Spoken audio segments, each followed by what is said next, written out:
On the night of November 13th, Nandi County Assembly's headquarters was treated to a long, chaotic night as citizens thronged the venue, staging a night vigil while calling for the impeachment of their governor Asang. This was actually the second time the same residents stormed the venue demanding the outering of their county boss. These are very funny because in most occasions it is MCs who normally impeach their governors, but now in this particular case it is the residents who wants their governor to be impeached from office. Video circulating online shows MCs engaging in long night drama that included jumping over the chamber's chairs and throwing shoes and objects at each other as others shouted. The Senator Samson Cherargei condemned the police over the handling of the protest, revealing it was a blatant disregard of the law. Keep in mind that the senator has also been a big critic of the governor, and he has said that he will take matters in own hand if the MCS doesn't do what they are supposed to. This is actually the second time this is happening because in September 24 this year, residents again stormed the county assembly demanding the impeachment of the Sang, whom they accuse of underperforming, failing to deliver development projects, and presiding over the hiring of ghost workers. Members of the county assembly were forced to flee the chambers upon learning that a furious crowd of residents were marching towards the assembly.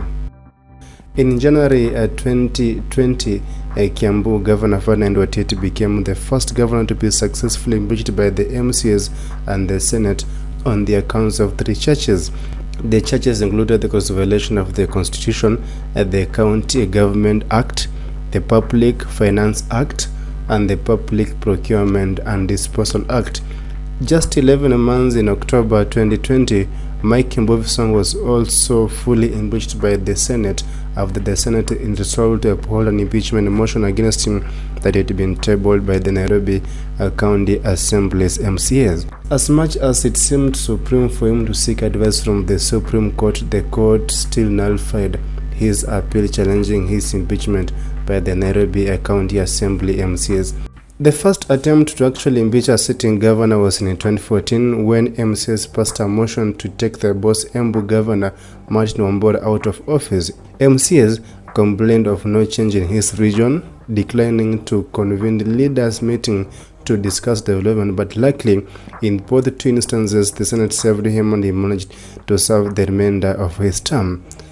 One of the governors whom I feel so pity for is the current Meru boss, Governor Kawira Mwangasa. I don't understand how her name Mwangasa means light, but her leadership has been full of darkness according to her MCAs. She has been ousted 3 times in 2 years, 2 times out by the Senate, and on the 3rd time in August 2024, she was impeached by the same Senate. She, however, got a relief awaiting the ruling of the High Court as I'm recording this video. But as the things going, once people have impeached you 2 times or 3 times, you never know when your fate will be knocking at your door at the next time. When we cross over to Rift Valley, let's go to Kericho County.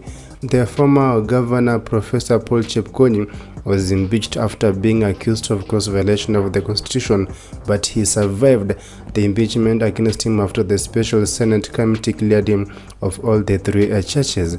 The committee found he had broken the law by irregularly signing agreements and breaching procurement procedures, although it was not enough for the governor to be impeached from this office.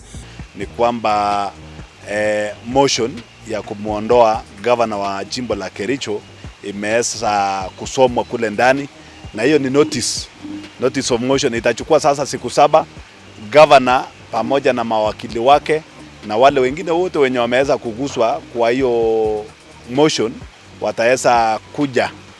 In 2024 in October, the same thing happening. The current governor, Eric Mutai, survived by a merely a deficiency of 1 vote. The former chairperson of the Governor's Council and the current governor of Kirinyaga, Anne Waiguru, also survived impeachment in 2020. In that year, 23 MCAs sent Waiguru packing for accusing her on the grounds of impropriety and abuse of office. she has survived the impeachment after the Senate cleared her to continue running the county affairs. In the 2-year hearing into the abuse of the office allegation by Waiguru, the Senate found her with the charges, but it did not amount to the impeachable offense.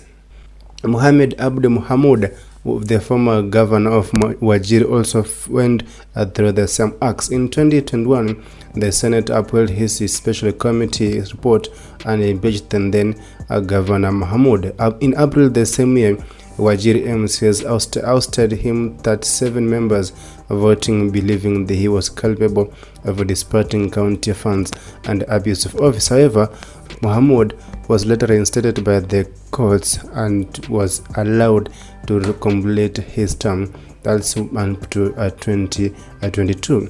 Other governors who were impeached but accusation brought against them were dismissed includes former governors like Mwangi Wairia of Murang'a and Clinton Samboja of Taita Taveta.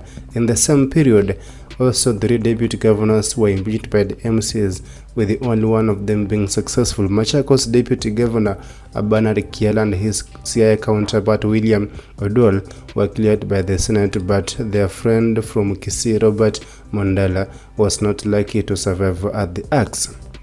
Thank you for watching today's video, and please remember to give us a like and subscribe, and see you next time.